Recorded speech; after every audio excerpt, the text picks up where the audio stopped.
although there are still 3 days to go before Americans head to the polls, some people have already made up their minds. Republican voter Scott Pooler is one of them. He joins me now from St. Petersburg, Florida. So, Scott, from what I understand, the president himself has called these midterm elections a referendum on his presidency. And you initially weren't a big fan of his. He wasn't your first choice when they were figuring out who was going to run for the Republicans. But since then, you're quite pleased with what he's done. Talk to me about that. Yes, I was not a Trump supporter when he first announced or through most of the primaries. But when he won the nomination, of course, I threw my support behind him, as many others did. Not everybody is a never Trumper forever. And when you look at the economy and the changes that have been made, specifically, you know, the threat that we were under when he became president from North Korea, with all the missiles that they were shooting off, and you know, the national security interests there, and how he has handled that and settled that situation down, even though there isn't a complete agreement done yet. The efforts that he's making around the world and domestically that most people don't really hear about much, in reducing regulations, the greater economy, the low unemployment. It's just, it's inspiring to see. Okay, so talk to me about this upcoming midterm election. What are the critical issues for you and for your friends and family in the area? Well, the critical issues, as far as I'm concerned, are keeping this prosperity going, and to put an end, or try to not have, if we continue with the Republicans in control of the House, we're going to have control of the Senate, from what I understand, that we won't be tied up with endless investigations into nothing. There's nothing been proven by the investigation into this so-called Russian collusion. There's nothing been proven against Trump for doing anything that is remotely worth impeaching over. And the Kavanaugh hearings for Supreme Court showed exactly what kind of politics the left is trying to play, which are not honest, and frankly, they're just being seriously hard to get along with. So, Scott, let me jump in there because, if I may, I'm sorry, let me jump in there because I understand your position, but certainly you must know that a lot of people would disagree with you about the president and how things have moved in the country in the past 2 years. So let me put another American voice to you. So earlier in the day, we spoke to someone in North Carolina who's planning on voting for the Democrats in their district. And they said a big part of the reason they're voting that way is precisely because of President Trump. Take a listen to this. He's trying to divide the country for his own political purposes. If you've got a guy in there like we have now that day in and day out pounds on the idea of us against them, we're never going to come together.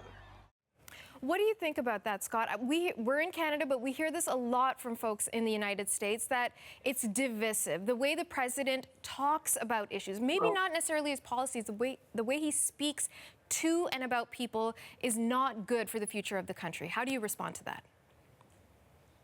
Well, for one, that type of discourse began on the left. It began long before Trump was around. It began in the Obama presidency. And it has been something that we've had to eat on the right side of the equation while Obama was the president, and most of us kept a respectful and not so aggressive response to it.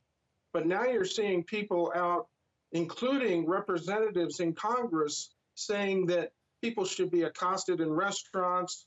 You're seeing buildings being burnt. You're seeing Antifa running around for the Democratic Party.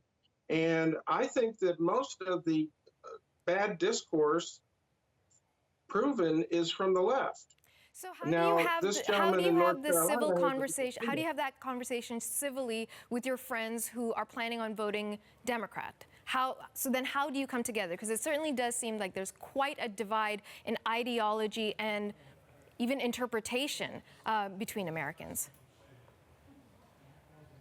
Well, what we're finding and what I'm seeing is a lot of the people on the left are actually, other than the fellow that you spoke with, or maybe some of the other ones that you've spoken with, are moving over to this side. We have a walk away, I guess you call it a movement. And there are thousands and thousands of Democrats that aren't being shown on television that are walking away from the Democratic side. There are thousands of Black Americans that are doing the same thing.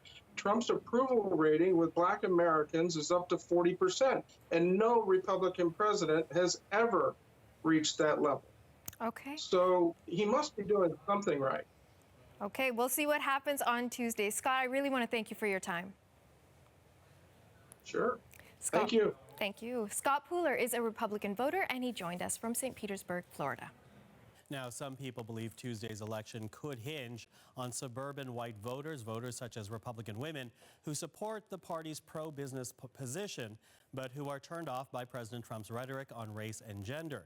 Now, some of those women are now actively campaigning for Democrats. One of them is Shelley Howland. She was a registered Republican, but is now endorsing her local Democratic candidate in a commercial. Take a look. I've been a Republican my whole life, but this year, I just can't vote the party line. I know Congressman Brian Fitzpatrick sides with Donald Trump, voting to eliminate funding for Planned Parenthood. And Fitzpatrick wants to take away a woman's right to choose. I just think women in Bucks and Montgomery County, no matter what party they belong to, should not be voting for Brian Fitzpatrick. Well, joining us now from Newtown, Pennsylvania is Shelley Howland. Shelley, nice to have you on the program. Thank you. Good to be with you today. Listen, I want to begin with this commercial that we just showed Canadians across our country. Why did you decide to be a part of this commercial, essentially stumping for the Democratic candidate in your district? As the ad said, lifelong Republican. However, I think that the party has moved well beyond what my core beliefs and values are, and I think that's pretty much a majority of Republicans that I know. And I had posted some comments about Scott Wallace and liking him as an individual running for Congress. And a Democratic friend of mine called and said they wanted to make that ad, and would I be willing? And I thought about it for a split second, and I said, absolutely, absolutely. I want to state my case to the public that this is an important election and two key issues that I absolutely believe in. And I was willing to say that to the public. Willing to say it, fellow Republicans, but in this case, we're talking about your friends and your family. What was their reaction to you taking a part in this commercial and taking a part in the Democratic campaign? I have been applauded by them. I think I spoke their beliefs. I have a few friends in Ohio that don't agree, and I think they still applaud the fact that I stood up, that now is not the time to be timid in this election, and that when opportunity knocks on your door, you answer it. So they are applauding you, but I do wonder, are you turning away from the Republican Party, or are you hoping to inspire change within it by working for the Democrats this time around? I think your latter point. I am hoping to make a change.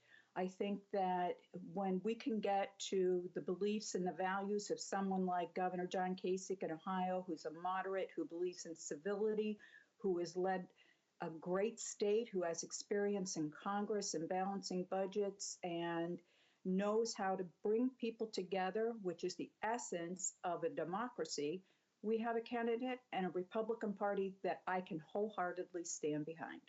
Are you worried, though, that the party that you supported your whole life no longer exists? For example, Meghan McCain, every day on The View, will talk about how the party she grew up in is no longer, and what is really in the United States right now is the Trump party. That's absolutely correct. She's spot on that. And I think that is an opinion that is shared by many Republicans. So you can either, the choices are to try to start another party, which has yet to be successful in this country, or you can work from within, from like-minded people to rebuild the party, rebrand it, if you will. Just because Trump has laid claim to the party doesn't mean that he owns it. Would you ever? I'm sorry I'm sorry to interrupt there, Shelley. Would you ever go back to the party, though, so long as Donald Trump was essentially the head of that party? No, because it's not just Donald Trump. It's the values that he espouses, how he goes about it, the lack of civility, the lack of empathy. He, in my mind, a very scary character, and there are people that do believe him, but I believe that they are a minority. I think the more that he goes out and campaigns, that people see that. Here in Bucks County, in this congressional race, we have a congressman that no longer refers to himself as a Republican. At the last debate with Mr. Wallace, Scott Wallace, who's running against him, and Wallace obviously uses that, Republican Brian Fitzpatrick. Fitzpatrick said, you use that word a lot, Republican. So when you're a Republican and you start yourself stepping back from being called that should raise a lot of eyebrows when you walk into the voting booth and you see the name Brian Fitzpatrick, Republican. What is he? Well, Shelley, we certainly appreciate your time today. Good luck as you approach voting day on Tuesday. So thank you for that. That is Shelley Howland from Newtown, Pennsylvania. Although there are still 3 days to go before Americans head to the polls, some people have already cast their vote. Tom Vidovich has voted Democrat, and he is one of them. He joins us now from Lexington, North Carolina. Thanks for joining us, sir. Let's first off ask why you voted the way you did. Well, we have a new candidate. Both candidates for congressional office are new here. We got redistricted. So I wanted to know this guy's and her political positions. So I called his office, and one of my main concerns was health insurance and the ability of insurance companies to deny coverage because of pre-existing conditions. And I asked his office if he had made a public statement that said that he would not allow insurance companies to deny service because of pre-existing conditions. They said that he had not made that public statement, and I asked them to consider putting out such a statement, which they did not, as far as I can see. So that was the beginning of my concern about the Republican candidate. Also, I wanted to see what kind of support he has of Donald Trump.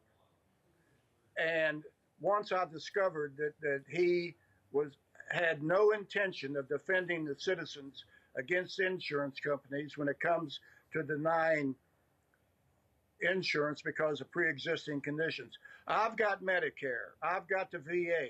I don't need to worry about pre-existing conditions. But what about the average Joe out there that's got a wife, a mortgage, and 2 kids? What if his child gets sick? The insurance companies have a history of cutting you off or jacking up the price to the point where they might as well cut you off. So sorry, Mr. Vidovich, I just wanted to ask you, because I understand that in the past you have voted both Democrat and Republican. So what is it, health care, that it made the decision for you this time? Well, I'm a longtime Democrat, but I was willing to consider either party because the Democrats and the Republicans in Washington have been irresponsible in trying to help out the middle class. They've not done it for 20 years. So I wanted to give either party the chance to say that they would stand up for the middle class. And how much was the president, in other words, Donald Trump, and his performance weighing into your decision?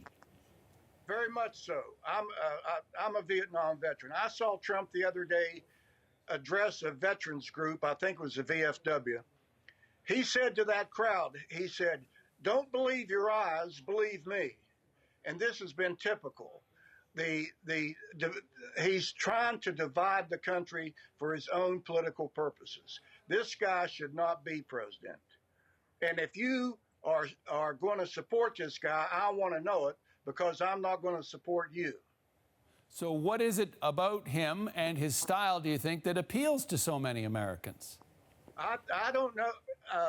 I think that he represents a call against the betrayal or the ignoring the middle class for the 20 years. People are frustrated.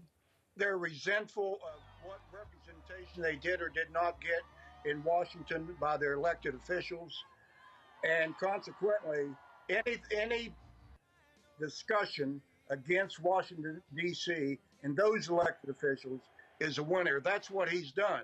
The other thing I don't like that he's done is appeal to the worst instincts in the voter, the white supremacy and and the constant lying, just so he can gain political power. And yet, as you say, America does certainly appear to be divided. How can those wounds be healed, and how can the U.S. move forward? You're only going to do that with a leader. If you've got a guy in there like we have now that day in and day out pounds on the idea of us against them, we're never going to come together. We need a president, and we need people around.